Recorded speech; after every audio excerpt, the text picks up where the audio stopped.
Molweni nonke igama lam ndingamanda Makhanise, and this is hashtag DaveytonTV. We are doing it ourselves. Igama lenkubo, it's a redefining purpose with Amanda Makhanise. Namhlanje ke andihambi ndedwa, ndihamba nomuntu endimthanda kakhulu, igama lakhe nguLinda, but they know him as Mr. Lee Mhlongo. So good. Yeah. I am so happy that you actually responded positive to our invitation, and you said you were gonna come today. You know, people who are at your level, Abaz, Mati and Easy, whenever we invite them. But today I want us to talk about the importance of telling an African story as an African child. But before we do, please greet our viewers. Sanmuna Nonke, it's such a pleasure meeting you, DaveytonTV. Okay, I thought you were going to go on.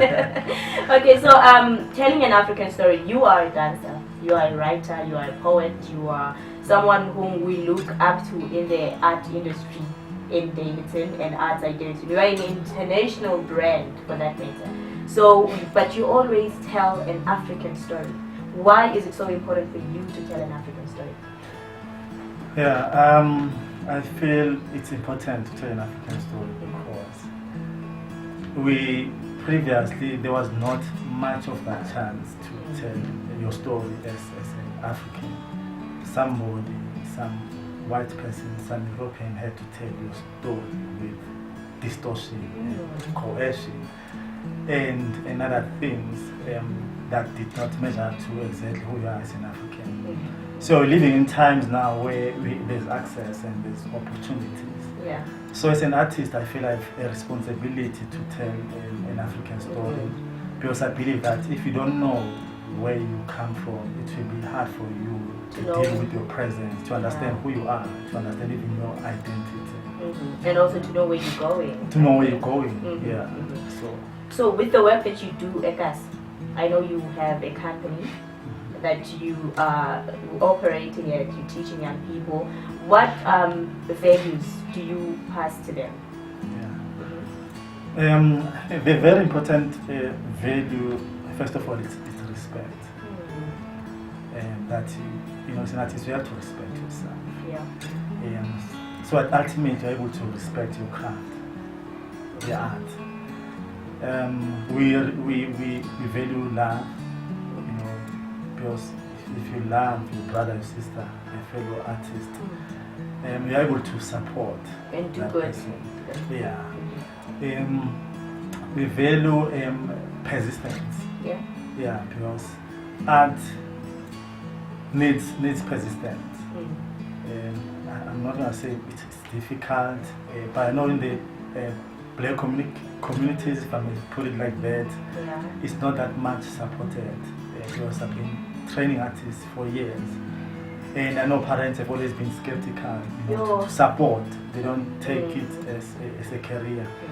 So, you know, to be persistent and stick to it against all odds is very important. So take that as a value in general in life, because things will not always be easy. Yeah, but does not mean that you need to give up. You need to stick to the vision until you know achieve. And be consistent, I guess. But then why is it that our parents do not take it serious or do not look at it as a career and being in art? Yeah, hey, that one. Because I know, I've known you for a long time, and I've known a lot of people who have mentored us talking about Korusha Chwayo, Sibikwa, and all. And whenever we speak of, I want to do art as a career, it's like, what? So how do you get to convince it in the parents that we are here to tell an African story, we are here to be relevant, and we are here to create careers out of this? Well, I would say I understand why the parents react like that. We need to put things into perspective in terms of where our country is. Our country is not where other countries like America or Belgium, you know, are. We're not yet fully developed as a country. We do not have proper resources in place, especially for the arts. Only now the arts have been introduced in the curriculum, and we still do not have specialist educators except for the schools of specialization or schools of focused learning. Yeah. So because of those resources, you find that artists don't have the support and therefore they struggle. So that's why when parents see that struggling, that's why they discourage now, saying no, then my child is gonna suffer, in the future. So they try to protect us. Yeah, basically at the end of the day. But what is hard is that it's like you are extinguishing light that God has given you, because what it is, it's a gift. It's what you've been given. I feel like it's what you bring as divinity to this earth. And so in as much as parents see that you may not make money maybe in the future, but they need to respect that it's a gift that I have, and put a little bit of positive that I can make it, because there are people that are making it. It's not an issue of resources in place, So yeah. Then when it comes to, when you say in South Africa, we need to be bearing in mind of where we are as a country when it comes to when it comes to art. What is it that you think South Africa should learn from other countries when it comes to the department of art, to the media industry itself? I'll speak from a perspective that I've been, shall I say, privileged. Privileged, yeah, you've been. To also work as an educator at the Israel School of the Arts and the Spiritual Primary School, and teaching the arts. So I realized that in the curriculum there's art and culture from grade 4 actually up to grade 12. But then we do not have teachers that are trained especially for that. Because I go to see teachers who take the period where you're supposed to teach the arts, to teach other things. Social sciences in particular. Yeah. And maybe they just give them as, okay, just do something for yourself, because they don't understand it fully, So a person like me who got that opportunity to be in a school whereby there's a specialist educator, I'll say those learners were privileged to have me teach them. Yeah, so what is to be learned from how the other countries abroad are doing is actually to properly implement what we have in the curriculum. Because in the CAPS document, art is there, but it is not being delivered in a proper manner. So even if from that level it's not implemented properly, you can imagine the person even that has graduated from university suffers still, So I believe the government should enforce the proper delivery of arts, because they must take it seriously. Yeah, that's true. Because it's there in the school, but it's taken as an extracurricular activity. But it's not. It's the same as mathematics, and other, academic subjects. When you're speaking of that, when I matriculated, we were doing CAPS as well. It was being implemented in that year. And what I remember is the arts and culture department. It was like when you're going for art, you're going for the extra one, and everyone is like, so yeah, and it's also coming back to, if you want to play sports, if you want to be doing sports as a profession, it should also be considered the same way as being a doctor, because we have content, we have things that we want to share, but we do not get the platform because nobody really takes this serious, So I really think you have a point there, and actually having people to mentor us the right way, of which we do not have in our communities. So recently you guys are working on having, in your companies, respective companies obviously, you're working on having movies, you're working on having young people, giving them exposure in the companies that you have initiated. Can you tell us more about that? Yeah, we are currently working on a very exciting project called Ep4S1 movie.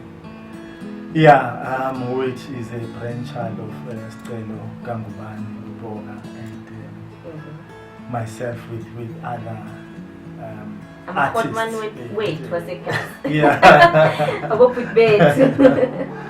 Are putting resources, to do this project, whereby we want to tell the story of Ep4S1. We want to bring into light, the positive side of Ep4S1, because Ep4S1 has been in the news for bad reasons. Terrible things. Yeah. So, but then with this movie, we want to show that despite that, there's good that has been happening since Twato was established, that there is a female pilot that is young in Twato. There is an engineer in Twato. There are international artists in Twato. So the movie will be, much showing that side. And that there is a good side of our, and I think it's a good thing that we need media people, because it's a good thing that we are able to show the world that there is good in our classes, there is good in Daveyton, there is good in Tobadin, there is good in Etwato, and there are good people that have actually grown us. We wouldn't be here had we not had those people. So there's actually a good side, right, of everything. So it is important to tell our stories. Indeed. It is. Because that is authentically our story. And I love the fact that it's done, by us, people from EGAS, and we're looking forward to have the actors and actresses from EGAS. New faces. And catering companies, everything that is involved from EGAS, so that, it's proudly, EGAS. Our thing. Do we have anyone who's coming from outside, maybe who is already a brand coming to the movie? You mean in terms of the actors and so forth? Oh, in due time, we'll okay, so secrets, guys. They don't want to tell us. In due time, please keep watching. Stay tuned to DaveytonTV. I want us to just, before we close, just talk about the book that you have and the projects that you are personally working on, because ever since I knew you, I've known you as the guy who goes around telling a story through his art, and particularly an African child story. So I just want you to briefly share with us the work that you have done, that you are still planning to do when it comes to that part of telling the story. Wow, yeah. My latest book, still in a manuscript level, called The Little Book of Big Poems, which it's very personal to me. And I'm privileged to have you as the writer of the introduction to that book. It is a work of poetry, and has got amazing poems that I'd like the world to know. Deep poems. Very deep, very deep. Yeah. One of them is called Hani Biko Lutuli Speak. My favorite. Oh, it's also my favorite. Yeah. Because really it reflects our political situation in South Africa. Yeah, so I can't wait to to have it published for every person to have it in South Africa and elsewhere. Because really the book speaks of who we are. As South Africans. So but it's a collection of other poems that has to do with love, friendship, family. Amazing. Before we go, I would have said please dance for us. We don't have the space. But could you please recite something just for the viewers at home, something from your book? Hey, I write. I don't perform much. Should you have asked me to dance, I don't have to, at least 5 movements. But we hardly hear you speaking, so that's why I want you this time to do us. Rather, a poet that I remember is from my first poem that I wrote many years ago, but I won't disclose the year because I'll be giving away my age.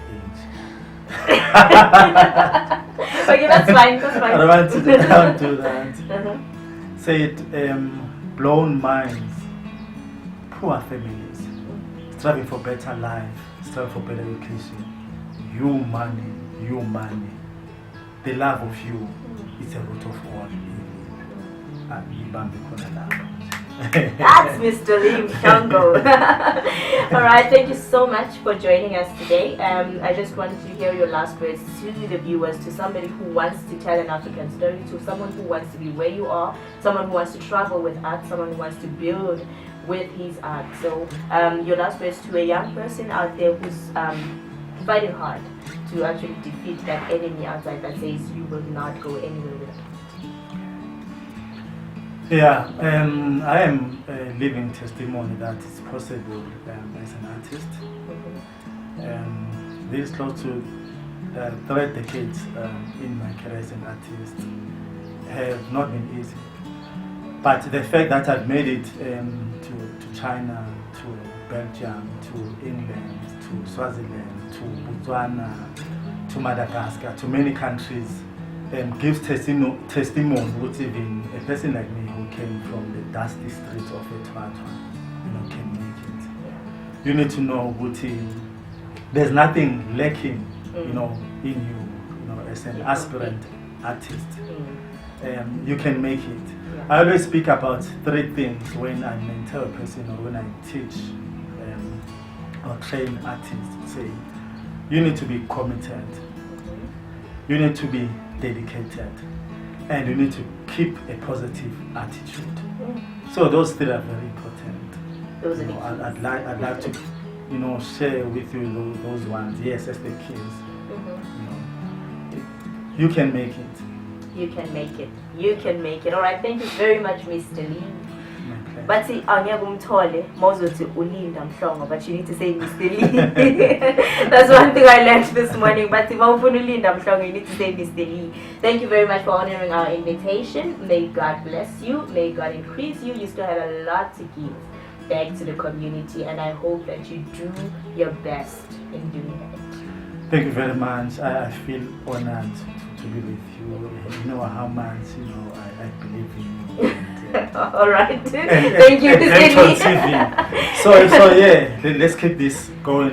Let's keep this fire burning. Yeah. Thank you very much for having me. Thank you very much. Right, that was DaveytonTV. Hashtag we are doing it ourselves on Redefining Purpose with Amanda Mahanisi. That's my name. Hashtag we're doing it ourselves. I'll see you next week on the very same favorite show that you love very much. And please make sure that you subscribe on our channel and like our Facebook page, like our Twitter, our Instagram, and be updated on what we do during this coronavirus, during this pandemic, and also on the lockdown activities that we have. Should you want to be part of this show, make sure that you contact our admin and you give us your details. Tell us what you do in your craft. Remember, we are making sure that we are producing local content and we are supporting our artists. Thank you very much for tuning in. I'll see you next time. Goodbye.